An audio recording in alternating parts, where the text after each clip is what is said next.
Hello everyone, welcome to Devtoberfest 2025. This session is called Extend Fiori UIs in SAP Build, Empowering Adaptation Projects with Generative AI Capabilities. Today's speakers are Hristo, Angelika, and Mikhail. I'm going to go ahead and just throw it over to them and let them get started on their presentation. Enjoy! So, thanks for having us. Happy to be here and warm welcome from my side, everyone, to this Devtoberfest session. Today's session is all about extending SAP Fiori UIs as a developer. And whether you are already an advanced user of adaptation projects or you are curious to learn what they are, we got you covered in the session. I will start with an introduction of which tools and capabilities are there to extend Fiori UIs, how they fit into the clean core extensibility strategy, and also which one to use when. And after this theoretical part, my colleague Hristo will demonstrate you how a developer can use developer adaptation projects in Business Application Studio of SAP Build, and also will present you a sneak peek into the AI capabilities we are working to release soon. After this demonstration, our colleague Angelika will close the development cycle by deploying the created extension and configuring the so-called application variant in S/4HANA Cloud System, as well as explain our architecture of keeping such extensions upgrade stable for our customers.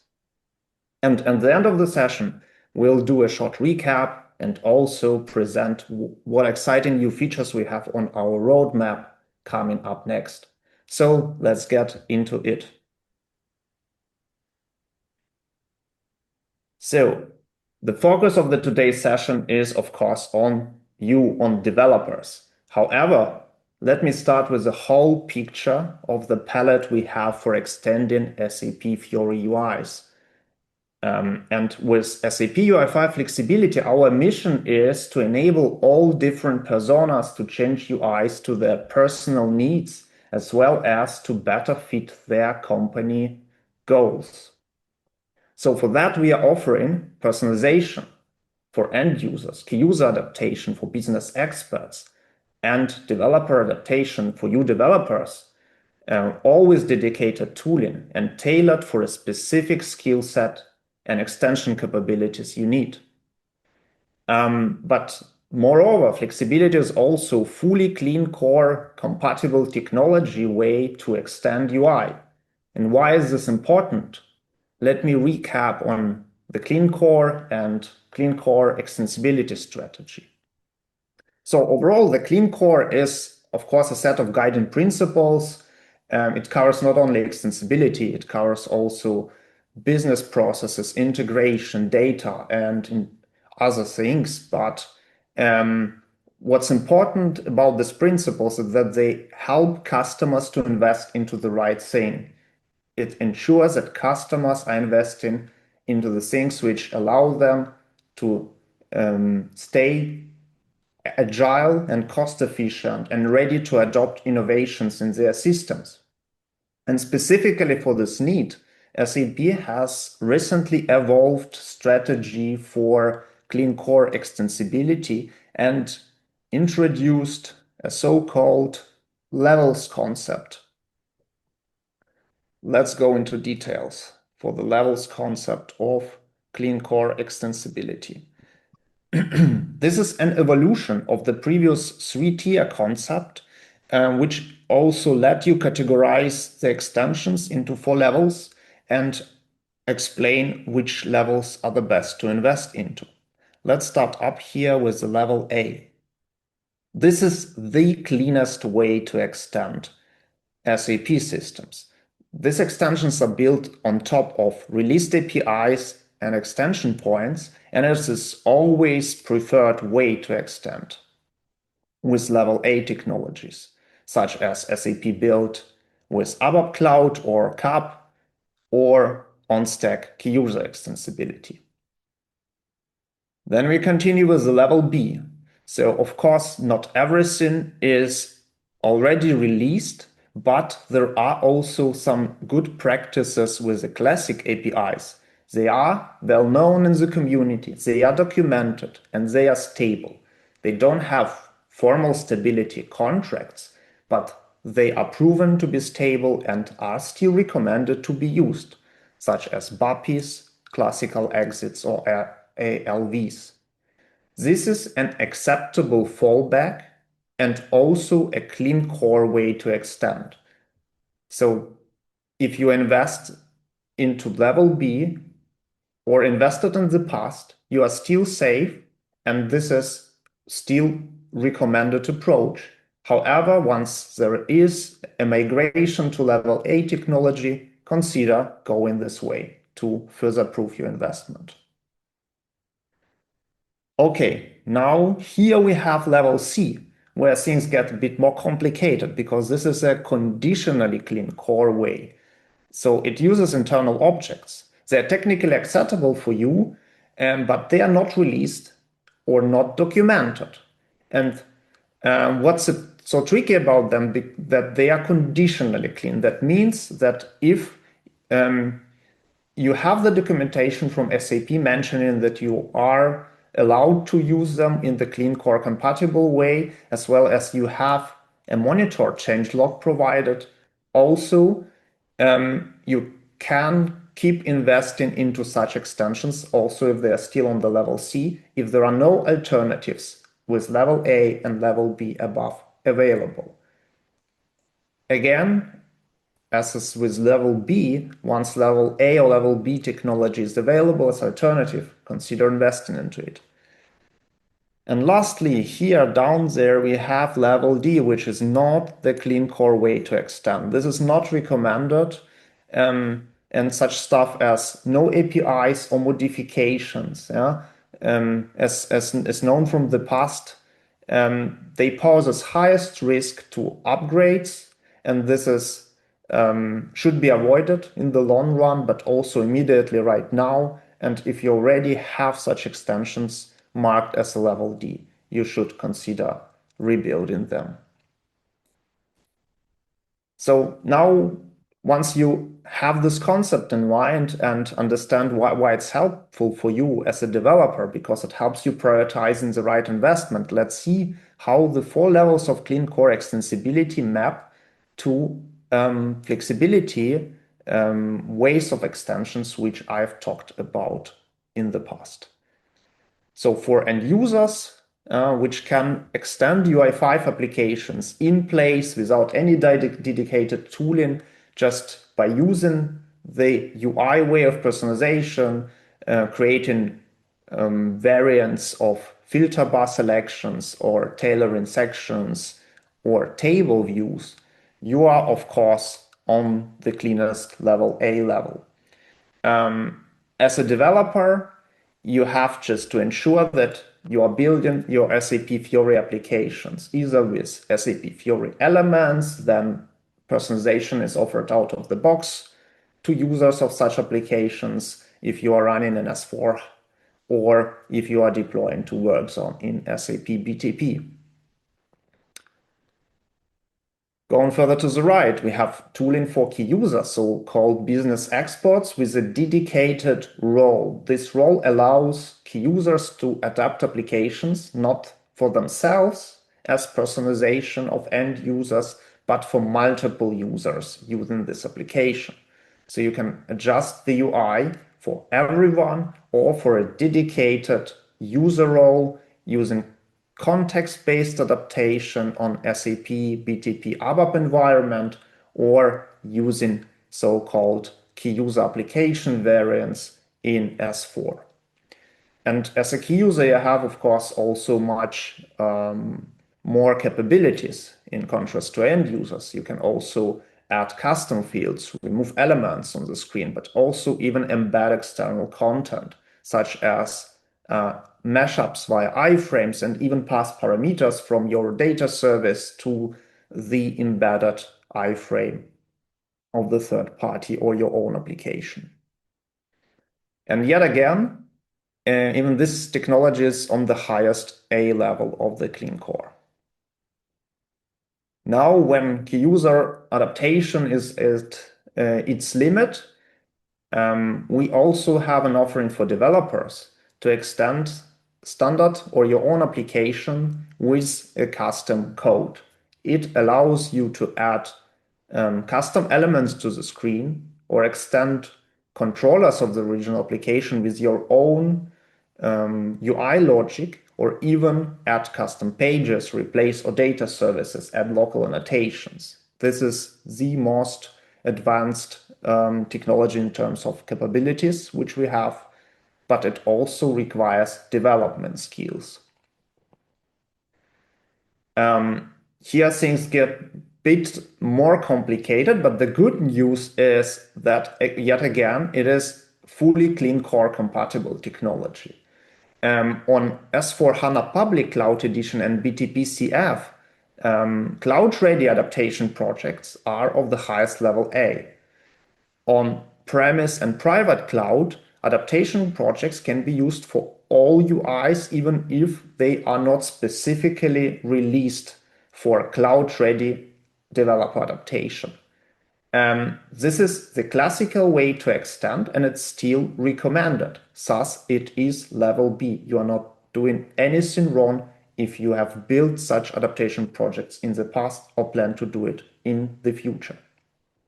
We are working on also providing the cloud-ready adaptation project option for on-premise and private cloud environment. Good. Now that you have the overview, the question arises when to use which technology. Yeah? Is it purely based on your persona and how you name yourself? Are you a key user or are you a developer? No, actually, it all comes to the requirements. So it all starts with a business requirement, and this is very simplified view on it, but it explains the whole idea of how you choose your path for doing UI extensions. Once you have a business requirement, your first question is there a standard SAP Fiori app available which goes into the direction of your requirement? And if the answer is yes, does it fit your needs of business or personal preferences of the users? If this application doesn't require any changes, you are perfectly fine to use it as it is. However, what to do if you still want to do some UI adjustments? First of all, you're going to check, is key user adaptation sufficient to implement your business requirement? Even as a developer, we are encouraging you to use key user adaptation because it's so much more cost efficient and so much easier in terms of maintenance long term. However, of course, key user adaptation has its limits whenever we are talking about such capabilities as custom coding or custom elements or additional pages on the screen of the original application. Yeah?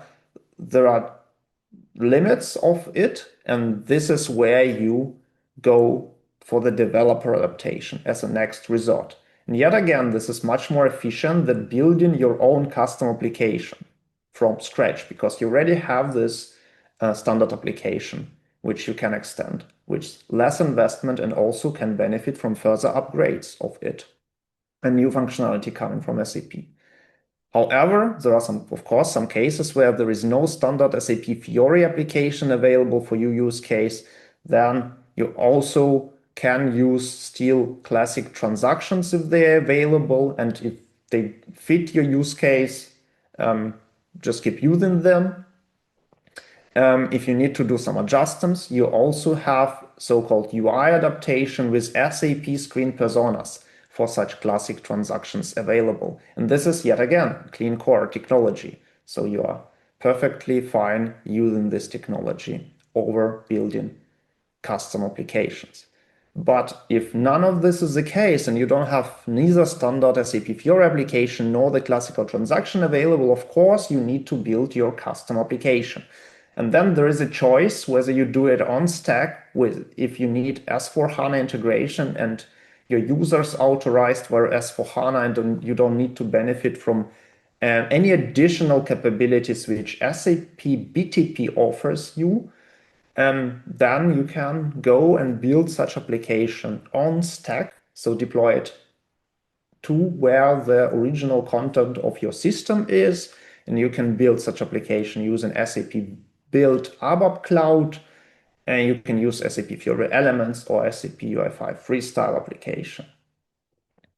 However, if you need SAP BTP benefits, such as you are building portal application or you want to allow access of users which are not authorized as for HANA users, or if you have hub scenario or many other benefits like AI integration, is the way to go for custom apps side by side. So you have your data and business processes in S4, and side by side you have UI of your application sitting on top of SAP Build with CAP or ABAP Cloud in BTP.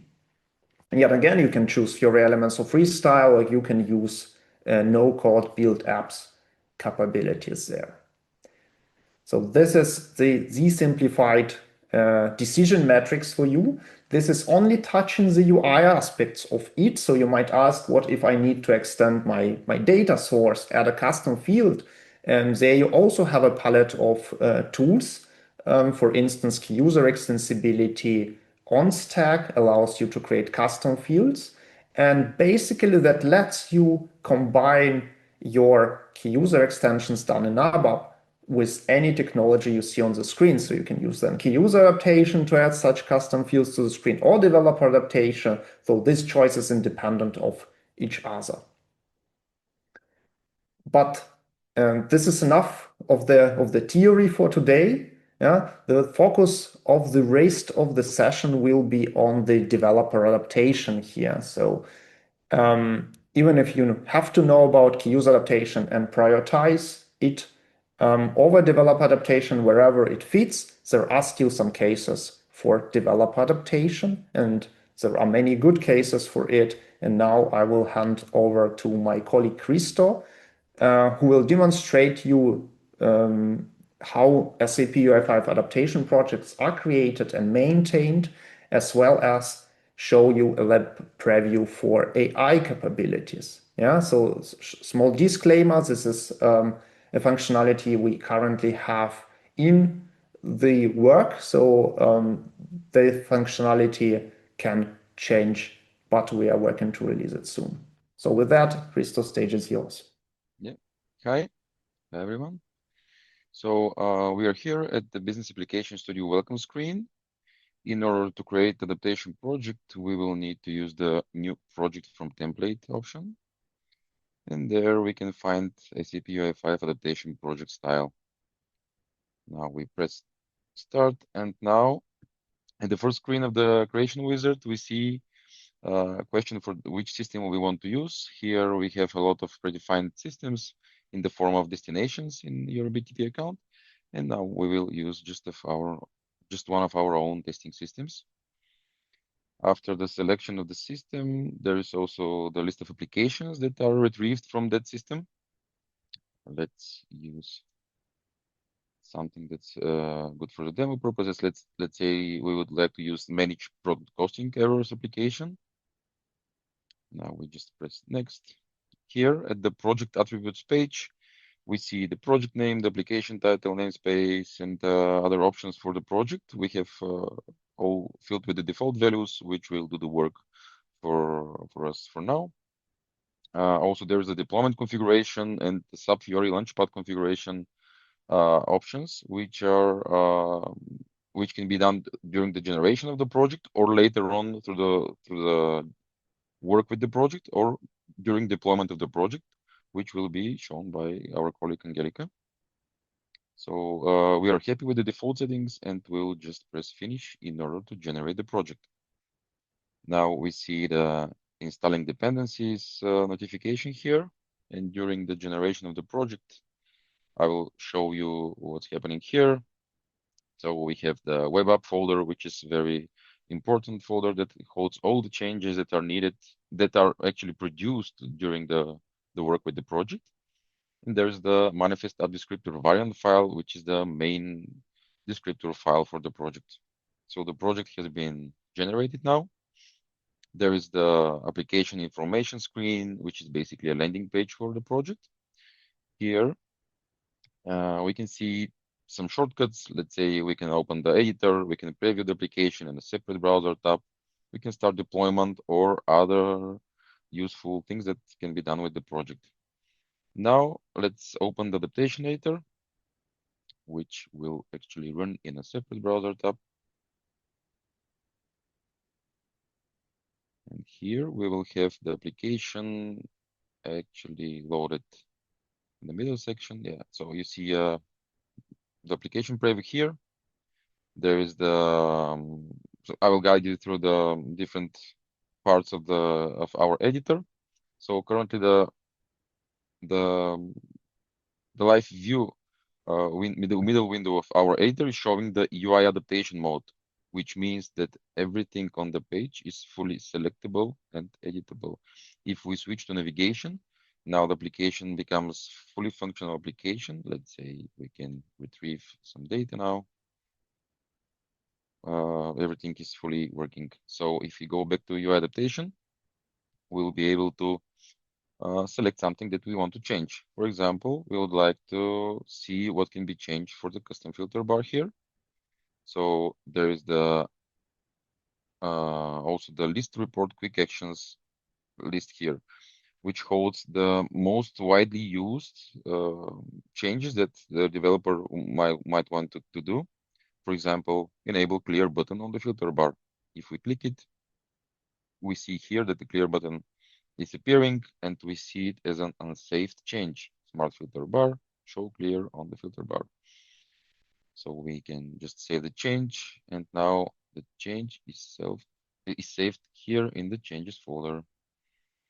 For example, we can do also another thing. Let's say we want to enable variant management in the table.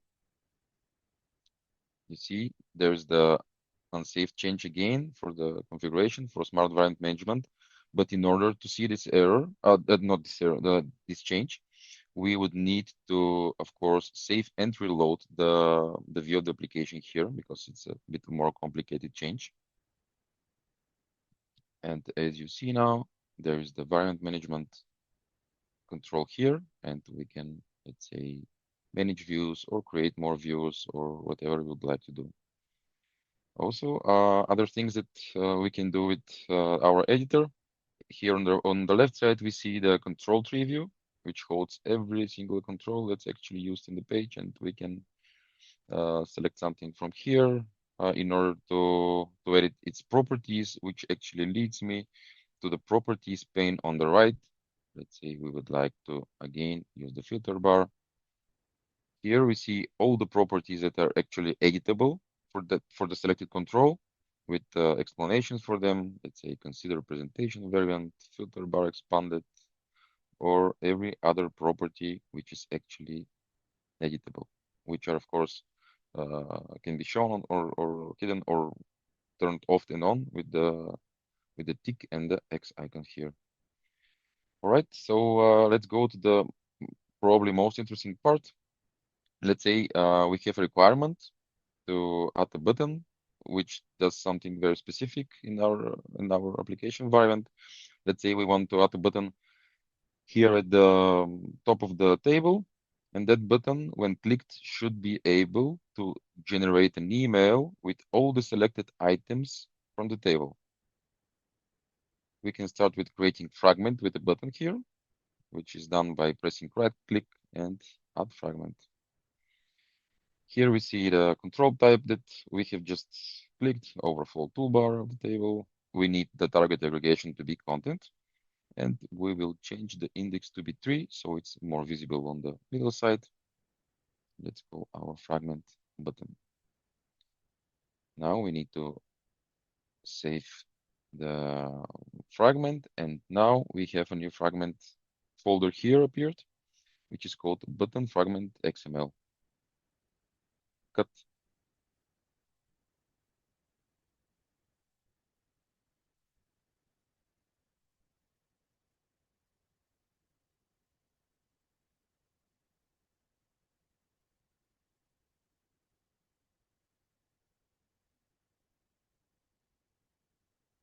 Continue. there is our button fragment that was just generated. We see that it's just an empty fragment definition here with some markup language that's needed for our AI assistant Joule in order for it to work properly. So let's ask Joule to do something for us. We can describe to Joule everything that we just wanted to add to our page, and I have a predefined prompt that I will of course read it to you. So we ask Joule, please add a button called email, which when clicked should get the name of the property that we want to use of the selected items in the table, which are retrieved with call to get extension API from the template base extension, and then generate and trigger an email using the URL helper to someone at example.com having all the selected items in the body of the email. So let's see what will Joule produce for us. It will of course offer us a preview before we can accept the changes. We cannot accept the offerings from Joule. All right, so in the fragment, we see a button generated, and then we see the controller extension that actually Joule has been generating. It has been actually the action that will be called when the email button is pressed. We see some coding here, and there is also the change file that is associated with the controller extension, and it's needed by the adaptation project infrastructure in order for the controller extension to work. So let's press accept, and all the changes are accepted, and we can see them here. So now we see the coding folder, which has a controller extension file in it.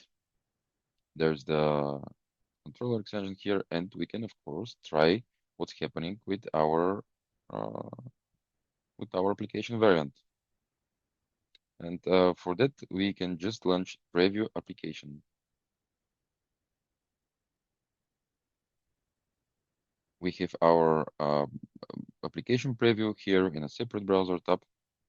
And now as you see, it's fully functional. It's launched in Fiori Launchpad, which is of course a sandbox, but it's fully functional. We can try to retrieve some data. Let's say we have these items here. Let's select some items and just press on email. And now we see that Outlook has been triggered with all the items that we just selected. And of course, the email is generated to someone at example.com. And we can continue with our work. So with that, my demo is over. And I introduce you to Angelika, who will show you how the deployment process goes for adaptation project. Yes, let me continue. Before I get into showing you how the deployment actually works, let's take a step back and look at the architecture. Mikhail told you that the developer adaptation project that you just saw is fully cloud ready, but we never actually explained to you why it's cloud ready. So this is, we actually have two reasons how we make it cloud ready and upgrade stable. The first part is you might know that when SAP ships an SAP application, it consists of a front-end part, which is the JavaScript or the XML coding, which is this Fiori application. And that typically uses a backend component like an OData service. And the OData service can also have annotations. So the first kind of safeguard that we have for upgrade stability is that the OData service is released under a specific release contract, the C1 contract, which guarantees that the SAP app developers keep that OData service stable. So they cannot remove any properties. The only thing they can do, they can add new properties. And then you can also notice that the annotations are not released under any contract. And the Fiori application itself, so the front end is also released, but it's released under a C0 contract, which is not as strict as the C1 contract. It basically states that, yes, this application is released for public usage, but the developers can still extend and change the UI of the application, which might lead to an upgrade risk, right? So what do we do to really ensure that there is no day zero or day one impact when you're upgrading your systems? When you're creating an adaptation project, of course, you're doing that next to the SAP coding. So you're not modifying the core in any sort of way. You're doing your adaptation project in a separate way. And then during the build and deployment, what we do is we copy all of those parts that can change, like the Fiori application and the OData annotation. So we freeze them in time, and this is the way how we keep it really stable. Of course, we can still reuse the OData service to maximize efficiency, because that OData service is guaranteed to be stable. But for the parts that can change, we freeze them in time, which of course decouples you completely from the extension. However, we do have an ATC check, which you can implement, and that will then tell you whether you need to upgrade or check your adaptation project after an upgrade. And then you can go ahead, open your Business Application Studio, test out the changes, and redeploy it again, at which point it will still, again, copy a state of the adaptation project. And this is the way how we really, really guarantee that there is no way you have any day zero impact with your adaptation projects.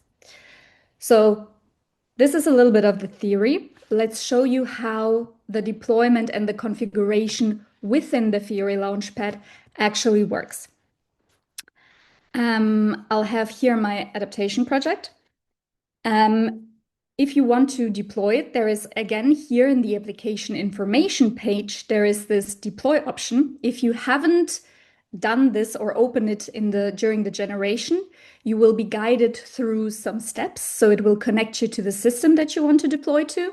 And then you need to fill out some information like the BSP, like the ABAP repository name.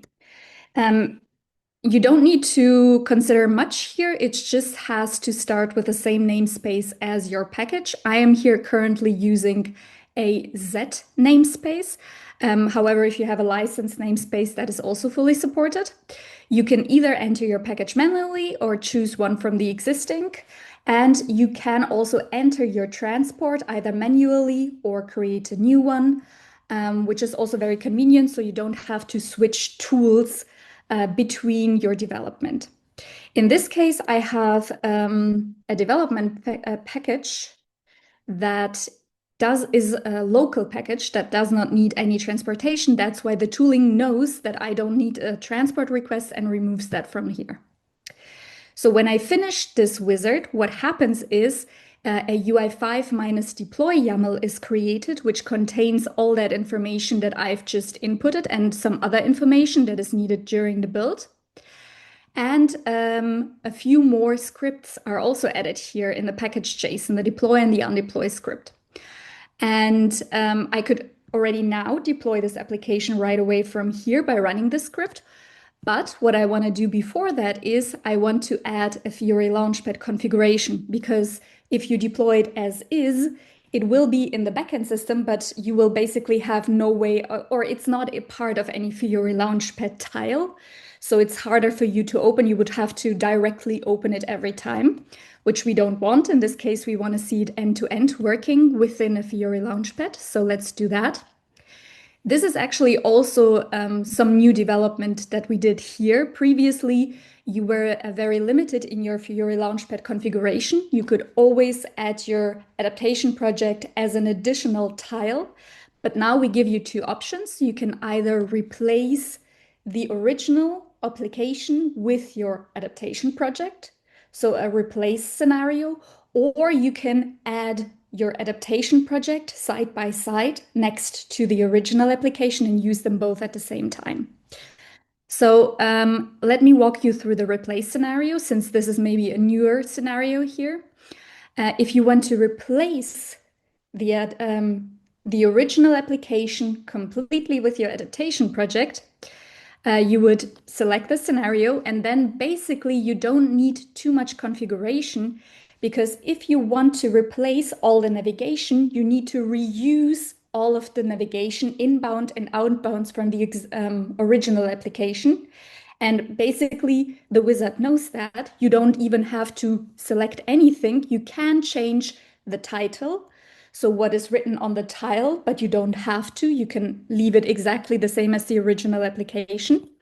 And then the magic actually happens in the configuration or in behind the scenes when you finish this one. So what happens is in the manifest app descriptor file, a new change will be added and add new inbound. I already did that previously before. And this one copies all of the necessary information. So it copies the semantic object of the original application, the action, and all of the necessary parameters. So you don't have to look them up anywhere. It's, yeah, a lot more convenient than it was. So a big UX improvement in this case. And now when I deploy this application, I can actually also use this application information page to deploy the application. What happens during deployment? First of all, the build happens. The build creates this dist folder. And this is exactly what I was talking about, how we keep your application cloud ready. You can here see that the dist folder contains basically the source code of the original application with all of the JavaScript files and also the annotation files, which we copied to keep your application stable. And on top of that, it also contains the changes that you did. So those are merged on top of the original coding, creating your adaptation project. And then after the build, you deploy the application. And then you can see that the deployment log is a little bit verbose. And I already deployed this application. So it basically tells me that it updated some of the existing files. And what happens when you deploy this to the backend? Two things will be created. There will be one BSP application created and one Fiori Launchpad app descriptor item, a LADI. And what you want to look for is this message that the deployment was successful. So let's have a look at the backend in the ABAP development tools to see what has happened. So this was the package where I deployed this into. And as I have to quickly relog onto the system. As mentioned, a BSP application, this one that I named ZDemo is deployed, as well as the Launchpad app descriptor item is deployed to it. And now to actually see that in the Fiori Launchpad, this is not quite enough. I need to also take care of the identity and access management. So I also need to configure who is allowed to open the application and with which rights and so on. So for that, I already did some things. You need to create a new IAM app, which is also only a configuration. You basically create a new ABAP repository object, which is of the type IAM app. You have to name it. And then the important part is you have to select here UI adaptation app. This guarantees that all of the access rights from the original application are also copied to your adaptation project, so that your adaptation project really is independent of the original application. I already did that in here. And then you need to connect it to your Fiori Launchpad app descriptor item by entering that one here. And then already the UI tells you what's next. What's next is that you have to add it to a business catalog. In this case, I created a new custom business catalog. You can only add it to custom business catalogs, not to SAP business catalogs,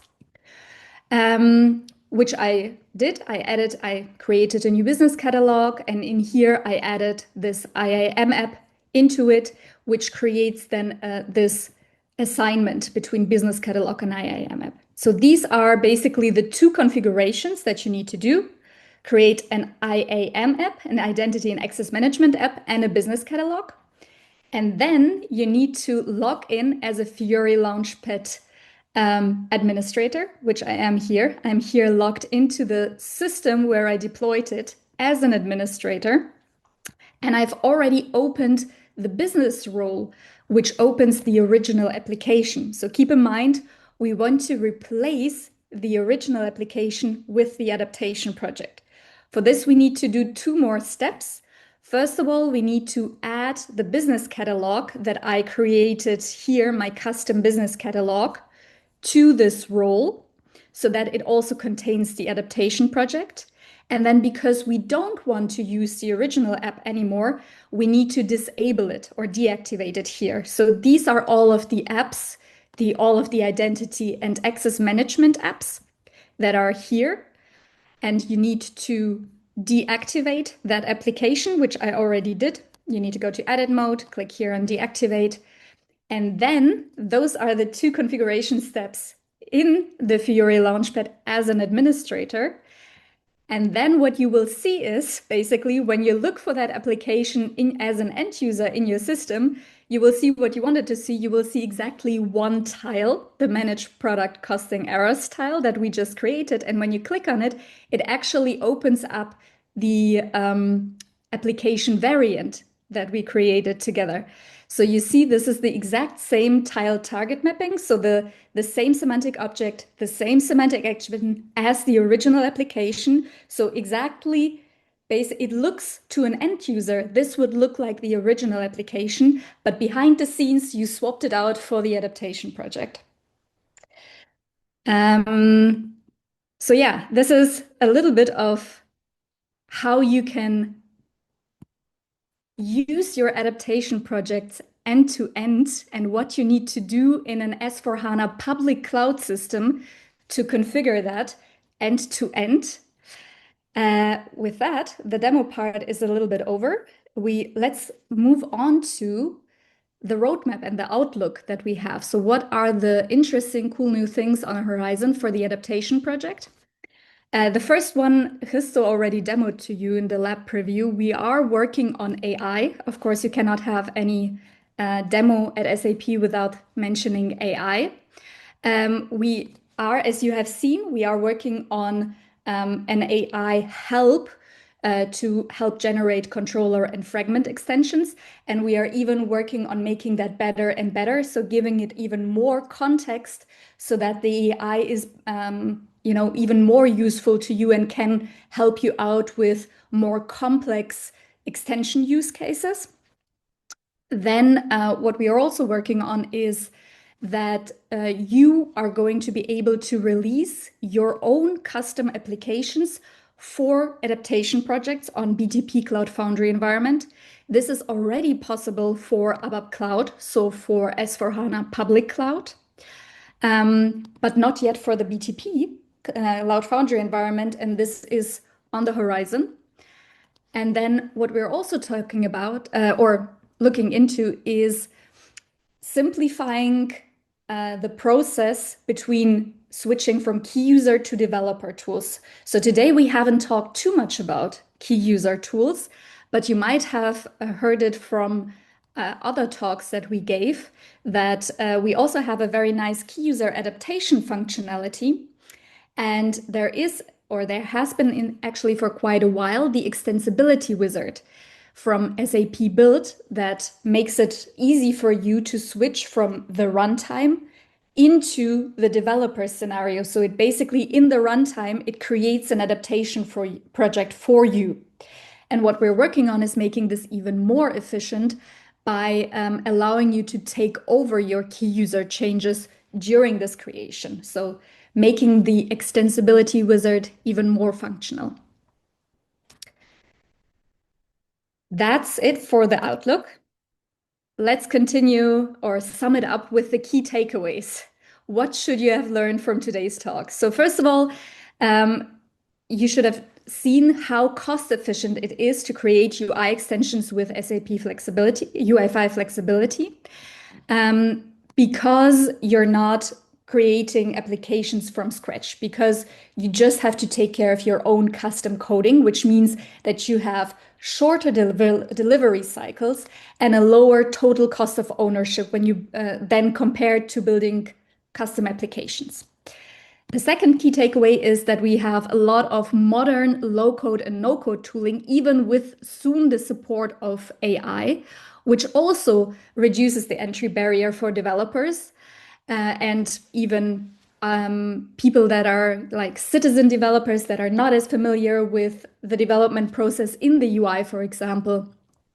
So this speeds up validation with end users if developers are faster creating extensions, right? And then the third part is how or that creating extensions with the adaptation project is clean core. So we are lifecycle stable, we guarantee modification-free changes, and this, of course, has the benefit of that the whole thing of clean core gives you simplified upgrades in the end, and the compliance, and also lower maintenance risk compared to having bigger upgrades. With that, we also have, if you're now excited basically to get started with the adaptation project to try it out, we have 2 links for you that are also in the description in this YouTube video. We have a link to the general documentation for all of SAP UI5 flexibility, so for all the extensibility options. And then we have also a link to the developer tutorial. So if the adaptation project or if the steps that we've shown you today were way too fast, we do have a tutorial that explains every step from beginning to also the deployment step by step in every detail with more information to you. So if this recording was too fast, don't worry, you can recreate it in your own time at home anytime you want. And with that, we thank you a lot. We're excited for your questions and wish you a very nice Devtoberfest.